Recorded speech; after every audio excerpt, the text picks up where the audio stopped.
Pode chegar, que essa história contemporânea do século XX já começou. Eu sou a professora Glaucela Sobrinho com a bipolarização e a Guerra Fria, 1945 a 1991. Desce a cortina de ferro, a criação da ONU, o Plano Marshall versus Comecon, o Muro de Berlim, o Estado de Bem-Estar Social, a corrida espacial, OTAN versus Pacto de Varsóvia, os movimentos de contestação e a Primavera de Praga. A bipolarização e a Guerra Fria. O fim da Segunda Guerra assinalou o início de um período marcado pelo confronto e rivalidades entre duas superpotências, Estados Unidos e União das Repúblicas Socialistas Soviéticas. Da multipolaridade, ou seja, diversos centros de poder, o mundo passou à bipolarização. A competição entre ambas ocorria essencialmente nos termos político-ideológico e tecnológico também. Cada superpotência formou um bloco e tentou atrair os demais países para sua área de influência. Porém, o equilíbrio era instável e o fato de cada uma delas possuir vastos arsenais atômicos deixou o mundo à beira de um holocausto nuclear em vários momentos. Por isso, Mafalda já criticava e alertava: está vendo isto?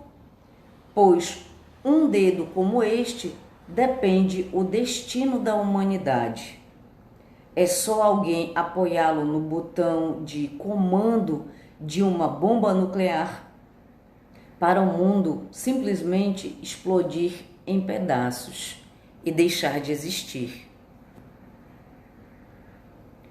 Desce a cortina de ferro. Joseph Stalin, União Soviética. Estou receoso da União Soviética ser invadida novamente. Por isso, meu governo impõe um rígido controle sobre os governos dos países do leste europeu. Winston Churchill, Inglaterra. Do Mar Báltico até o Mar Adriático, uma cortina de ferro desceu sobre o continente. Atrás dessa linha estão todas as capitais dos antigos estados da Europa Central e Oriental: Varsóvia, Berlim, Praga, Viena, Budapeste, Belgrado, Bucareste e Sófia. Todas essas cidades famosas e as populações em torno delas estão no que devo chamar de esfera soviética, e todas estão sujeitas de uma forma ou de outra não somente à influência soviética, mas também a fortes e, em certos casos, crescentes medidas de controle emitidas de Moscou, 5 de março de 1946. Henry Truman, Estados Unidos. Proponho a doutrina Truman com um conjunto de medidas políticas e econômicas assumidas depois de março de 1947 contra a ameaça comunista. Assim, o mundo estava dividido em dois: o democrático livre, caracterizado pelo capitalismo e liderado pelos Estados Unidos, e o comunista, dominado pela União Soviética.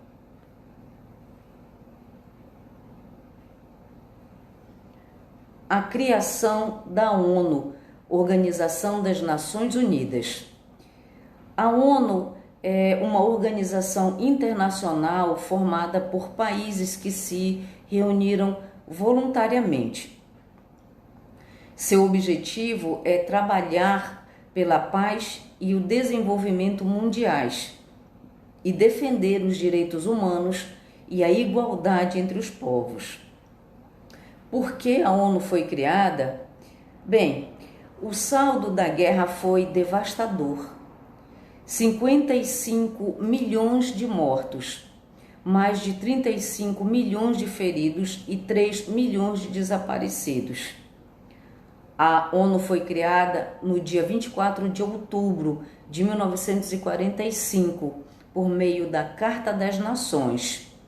Ela está estabelecida enquanto sede permanente em Nova York, nos Estados Unidos, e possui atualmente sede em Genebra, na Suíça, Viena, na Áustria e Nairobi, no Quênia. Além disso, tem escritórios espalhados em grande parte dos países do planeta.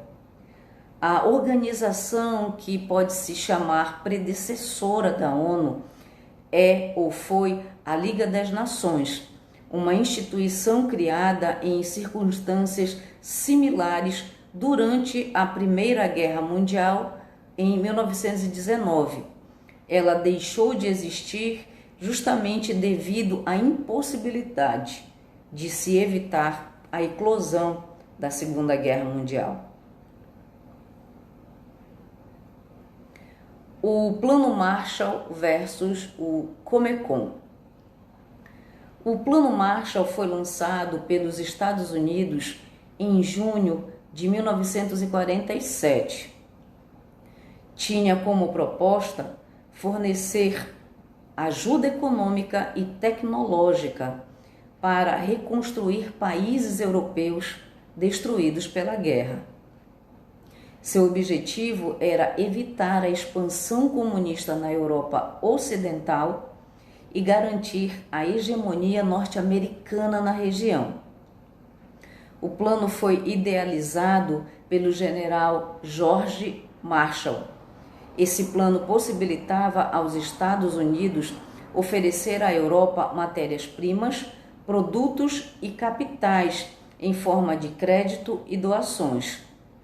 Em contrapartida, o mercado europeu não poderia impor restrição à atividade das empresas norte-americanas.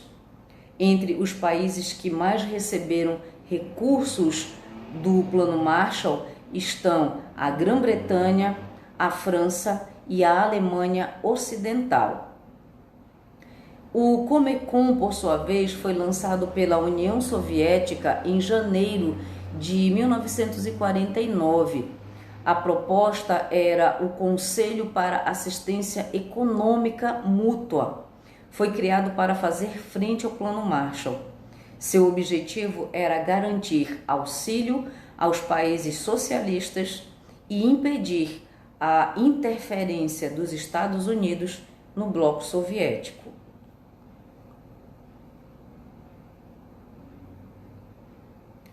O Muro de Berlim.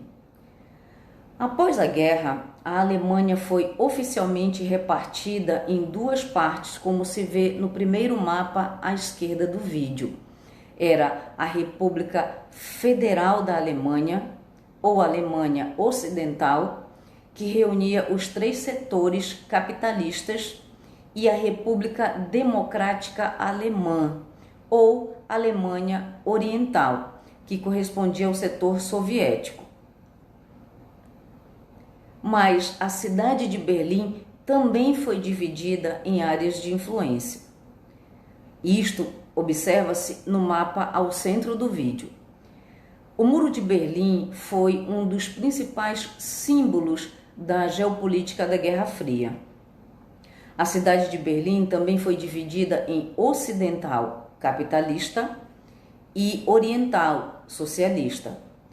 O Muro de Berlim, construído em 1961, correspondia a uma barreira de concreto e um sistema de controle de fronteiras que dividiu a cidade alemã em duas áreas, uma sob a administração da República Federal da Alemanha, na esfera de influência do capitalismo ocidental, e outra sob a liderança da República Democrática Alemã, na esfera de influência da União Soviética. Como se observa na imagem mais à direita, o Muro de Berlim inicialmente foi erguido com cercas de arame farpado. Logo depois, operários da construção civil passaram a subir uma imensa barreira de tijolos.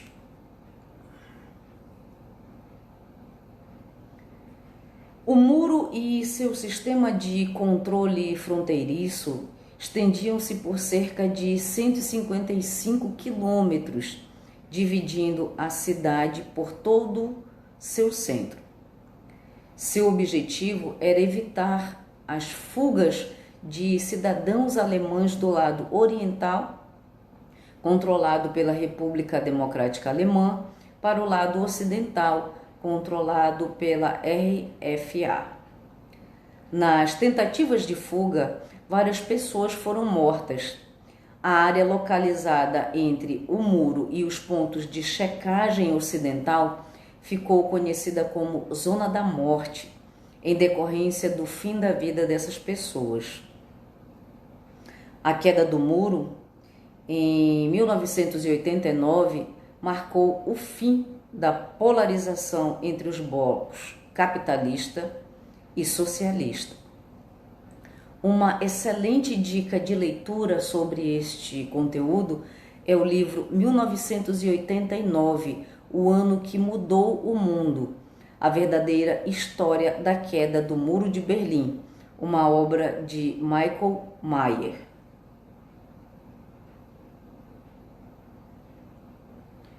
O estado de bem-estar social, também chamado de estado keynesiano ou welfare state, propôs a reorganização da política e da economia, tendo agora o Estado como o mediador, como defensor e agente da promoção social e dos direitos das pessoas. Depois da guerra, a reconstrução do continente europeu combinou princípios da economia de mercado capitalista com as exigências de bem-estar social. Procurava-se, com a adoção desse modelo, garantir emprego, moradia, saúde, educação e acesso à cultura. Esses objetivos eram postos em prática por meio de políticas de redistribuição de renda que eram financiadas com impostos progressivos e a regulamentação estatal da atividade econômica.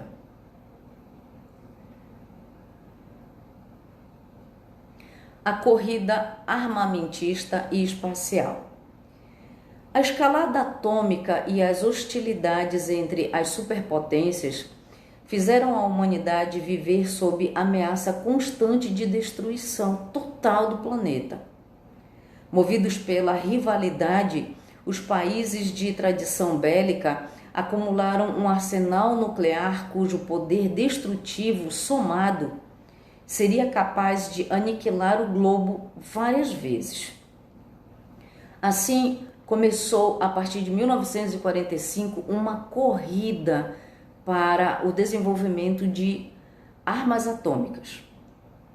Em 1945 havia monopólio nuclear dos Estados Unidos, o que foi demonstrado através dos ataques às cidades de Hiroshima e Nagasaki, no Japão, já no final da Segunda Guerra. Mas no ano de 1949, a União Soviética conseguiu avançar no campo da produção atômica e explodiu a sua primeira bomba nuclear. Em 1952, Estados Unidos acabou testando a terrível bomba de hidrogênio e a Grã-Bretanha também entrou nesse espaço nuclear.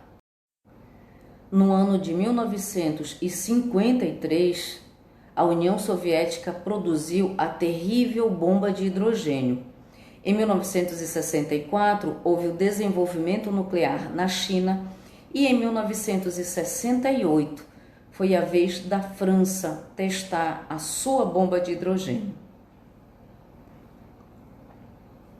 A corrida espacial foi fruto do desenvolvimento militar das superpotências. Com a conquista do espaço, cada um dos dois blocos queria se mostrar mais moderno, afirmando sua posição hegemônica por meio da posse de tecnologias cada vez mais sofisticadas. Em outubro de 1957, a União Soviética lançou o primeiro satélite artificial no espaço. Ficou conhecida como Sputnik. E em novembro do mesmo ano foi lançada a Sputnik 2, dessa vez tripulada pela cadela Laika. Em 1961 chegou o momento em que a primeira viagem tripulada ao espaço aconteceu. A União Soviética levou ao espaço o primeiro ser humano, o Yuri Gagarin. E em 1969, os Estados Unidos deram um grande salto, levando não apenas uma aeronave tripulada, como levando o Neil Armstrong como o primeiro indivíduo a pisar no solo lunar. A OTAN versus o Pacto de Varsóvia. A polaridade política e tecnologia militar destrutiva e a fraqueza da ONU resultaram em outra repartição de poderes e zonas de influência. Houve a criação da Organização do Tratado do Atlântico Norte em 1949, liderados pelos Estados Unidos. Seu objetivo era garantir a defesa dos países associados no caso de qualquer ataque da União Soviética. Em contrapartida, a União Soviética criou o Pacto de Varsóvia em 1955. Reunia os estados do leste europeu sob seu domínio. Seu objetivo era justamente contrapor a força militar da OTAN. Algumas ações efetivas foram a repressão de manifestações populares que exigiam a abertura política ou criticavam as imposições do próprio regime soviético.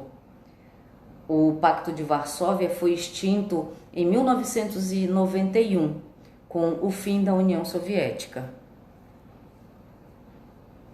Em resumo, tem-se a criação do Plano Marshall em 1947, que disponibilizou cerca de 13,1 bilhões de dólares à Europa. Em 1949, houve a criação da Organização do Tratado do Atlântico Norte, em que um ataque a qualquer um dos membros seria considerado um ataque à própria organização. E em 1955, o Pacto de Varsóvia, que tratava-se de uma aliança militar do bloco socialista para concorrer contra a OTAN e contra o Plano Marshall. Assim, tem-se no mapa uma clara divisão entre a Europa capitalista e a Europa socialista. Os movimentos de contestação e a Primavera de Praga. A partir de meados de 1950, movimentos de contestação eclodiram em ambos os blocos, chegando ao ápice na década seguinte. No caso da Europa Ocidental, destaque para a França. Em maio de 1968, estudantes tomaram Paris, pedindo mudanças na política educacional francesa. Houve forte repressão policial e, ao mesmo tempo, uma grande adesão de trabalhadores. No dia 20 de maio de 68, Paris foi paralisada com uma greve geral. Cerca de 6 milhões de trabalhadores foram às ruas lutar por mais direitos. No caso da Europa Oriental, destaque para o leste europeu, Hungria e Tchecoslováquia. Na Hungria, em outubro de 1956, houve uma insurreição popular pelo fim da ocupação soviética e pela reforma política. Durou cerca de um mês e teve uma violenta repressão do governo. Sucumbiu com cerca de 20 mil mortos. No caso da Tchecoslováquia, a população protagonizou a Primavera de Praga. Em outubro de 1967, ocorreu uma revolta estudantil contra a burocracia stalinista, duramente reprimida pelo governo.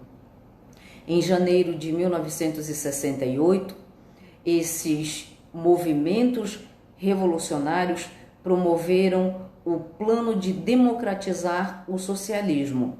Essa era a discussão nas ruas. Mas em agosto de 1968, houve uma intervenção com tropas do Pacto de Varsóvia para reprimir o movimento democrático. Também não houve sucesso nesse momento na Tchecoslováquia. Entenda mais sobre a Guerra Fria na dica de vídeo do YouTube aqui em cima. Essa história ainda continua. Vários conflitos vão eclodir nesse cenário do século XX.